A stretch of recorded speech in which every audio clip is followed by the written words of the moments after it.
and welcome. Courage here, officially welcoming you to our blazer dress class. I decided to take a record of this class because I feel it will be helpful, though it is very similar to the blazer we did on the last video. So the difference here is that this is longer, this is extending all the way down to the knee, and I made an adjustment to the dart line. So for this one, instead of the straight dart line we had up there, we are going to have it slant towards the curve of the back because the human anatomy, as the natural human body, does not have the backbone perfectly straight. In fact, it is described as an S curve. If you go online, you can check it. There may be a more technical term, but it's described as an S. So that's what we're going to try to create here so that the blazer is more relaxed at the back. For some, that S is more pronounced, but for others, it is not. So to make provision for those who have that very pronounced S, or if you generally want to use this method, just watch closely and see where the difference comes in. Now, for the blazer in the last class, to achieve the dart size or to know the dart size, we did hip circle hip circle minus waist circle. Whatever you get, divide it by 4, and that gives you your dart size at the back there. Now, you're going to do the same thing for the bust to waist ratio. So you're going to do bust circle minus waist circle, then divide by 4. And that is what will give you the size of the dart there. So that instead of going straight all the way, you are now going to be slanting it towards that end. So it's usually bigger and different anyways. So that's what's taken here. The waist one is taken at the waist point, and then the bust measurement, which you just calculated as the bust minus the waist divided by 4, is what was taken up there, and then you continue straight up. Now I am going to go online and look for a picture that depicts what I'm explaining, the back curve. Now if you look at this illustration, you can see that the back is not straight. You can also stand sideways in your mirror and you'll discover that your back is actually not straight. It's kind of like an S. Now look at it and look at what we just did. It's very similar. By the time we sew it together, we're going to have that curve shape at the back, and then the blazer dress relaxes at the back. Looks more perfect. You can get away with doing it straight. It works. But it is preferable that you curve it so that it aligns with the natural shape of the backbone. Now that that's taken care of, we are going to move over to the hip line. So mark out your hip line and then connect from the waist that's from that dart size to your hip point like this, just like we did on the blazer. Extend the line all the way down to the bottom of the blazer dress, and now you can draft out the rest of the blazer. Now the rest of the process is just like the last one. Measure out your bust, circle divided by 4, add your sewing allowance, add whatever you took out of here and mark. Same thing for the waistline. Take your waist circle, divide by 4, add whatever you took out of here to your waistline, add your sewing allowance. Come down to the hip, you take the actual hip line, add 1 inch to it, add your sewing allowance, and then mark and continue all the way down to the bottom. Cut so that you can now put them together.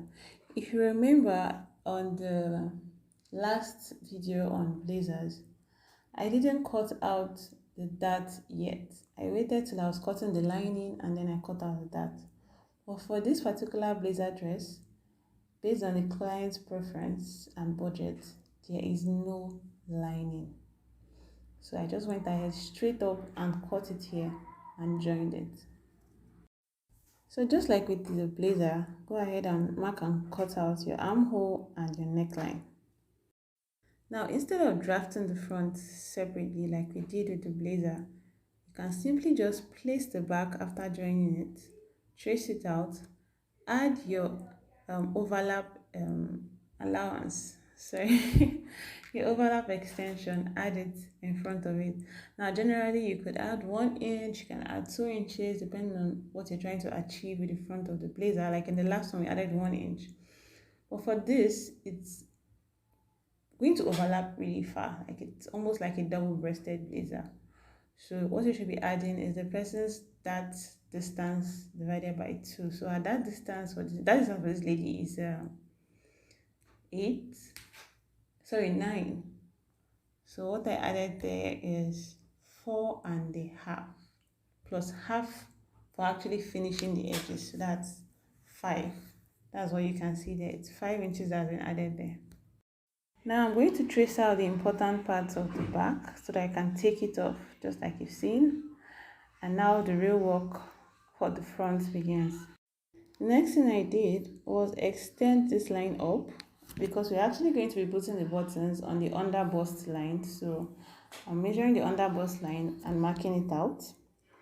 And that is where I am going to connect to the shoulder line, as you can see.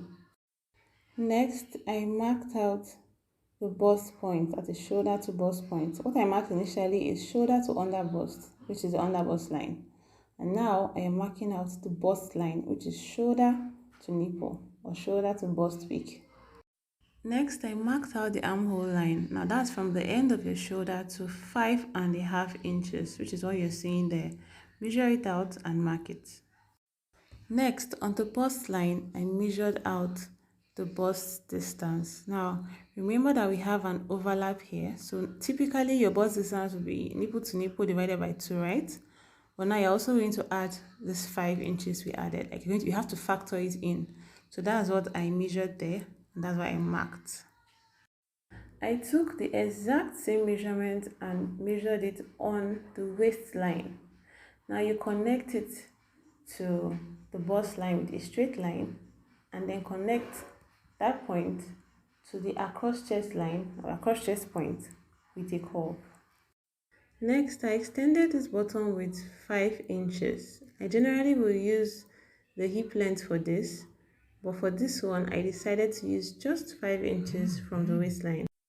Then above the armhole line, I'm measuring out 2 inches. Now that 2 inches is because the difference between her front waist length and her back waist length is 2 inches. So whatever the difference is for yours, that is what you should be adding up here and then still curving it all the way back to the bust point. To make sure that both curves are equal, I extended the shorter one. So you measure both of them, decide on which one is smaller, and then you extend the one that is lacking, the shorter one. Once extended, you have to curve out your new armhole. So that's what the new armhole looks like for now. Now, along the bust line, you have to measure and mark out the bust. Take note that I am not starting from the exact end. I am starting from where the 5 inches stops. That's our overlap rather, where it stops. So you start from that point and measure out your bust circle as usual. Bust circle divided by 4 plus all the necessary sewing allowances.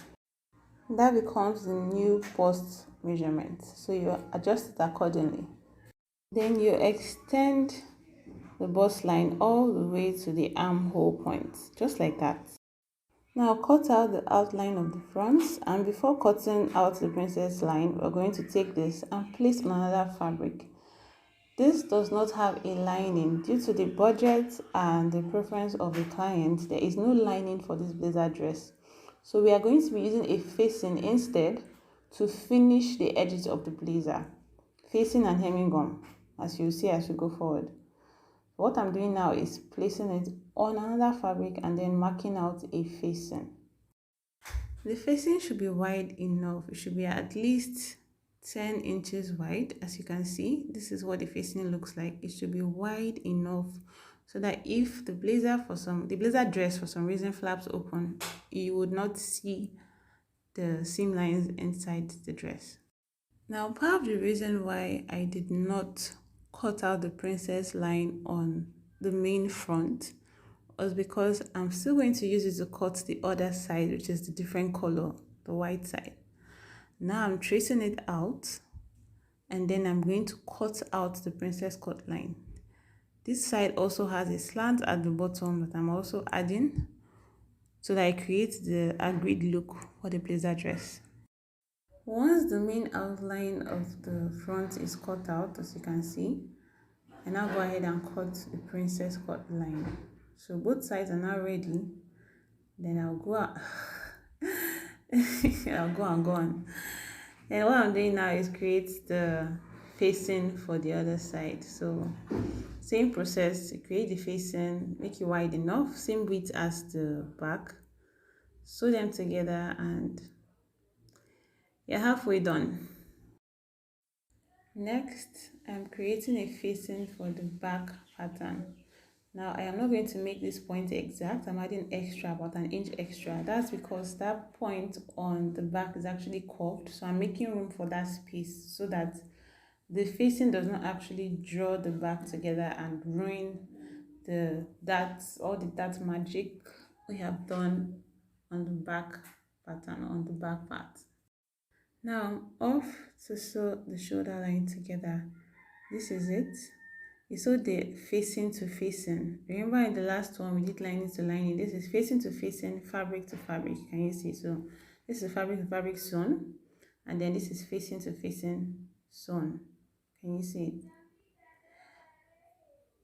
That's it basically.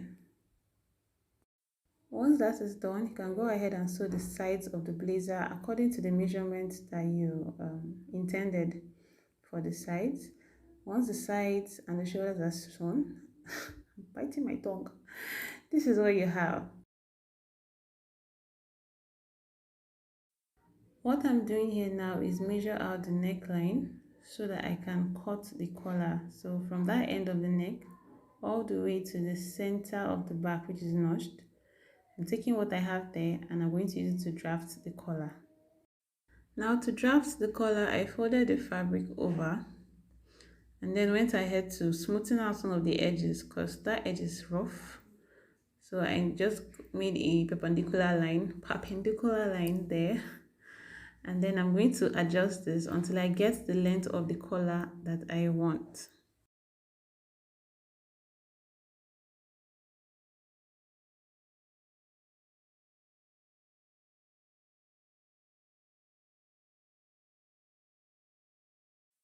The length of this particular collar is 4.5 inches, which is what I have now gotten. So I'm going to go ahead now and mark out the back neckline, which is 3 inches wide. Focus on the sound of my voice. I suddenly have a background singer. I can't put this off till it's quiet, so enjoy the background music, but please focus on my voice. Okay, so what I'm about to measure out here is the length of the front of the collar. For lapel collars, the back neckline usually has a longer part of the collar because it folds. And then when it gets, excuse me, and then when it gets to the front, it no longer folds, it's flat. So the front part is usually shorter and the back part longer. The back to accommodate the folding and then the front so it can relax. So what I am measuring out here now is the width of the front collar. The back will remain 4.5, but what I'm going to have here now is 2.5.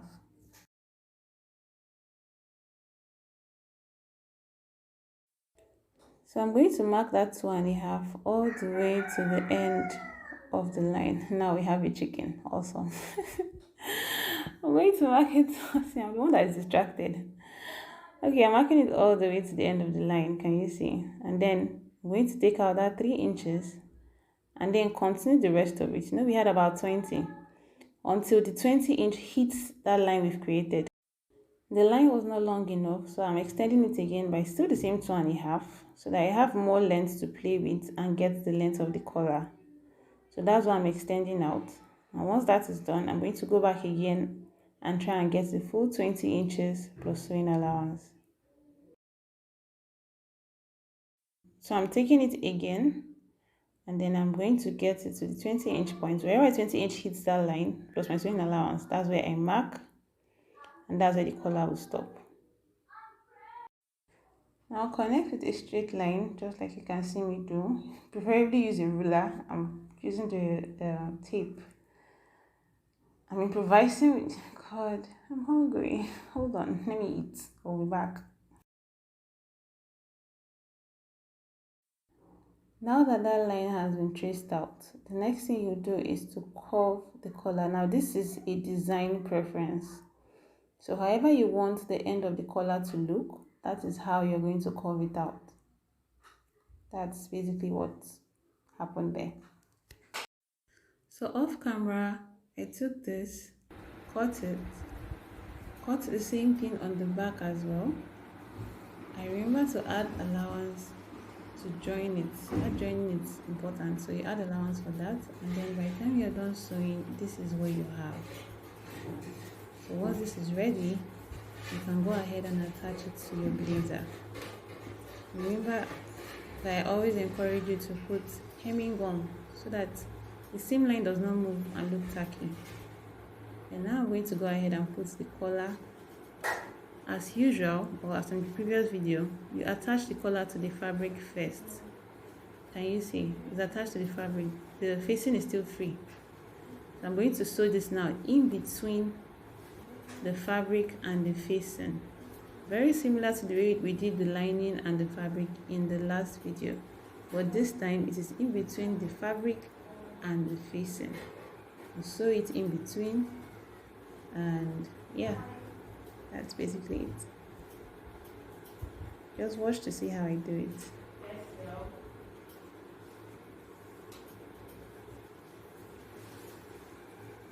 Can you see? So I'm going to go from the center now, from here, all the way to the end of the neckline, and sew it down. Same thing for the other side, so that by the time you are done, the collar will be in between the facing and the fabric. So this is it. This is what we now have. That's the facing there, and this is the fabric. Can you see it? So it's in between. That's the facing. And now the collar is in between the both of them.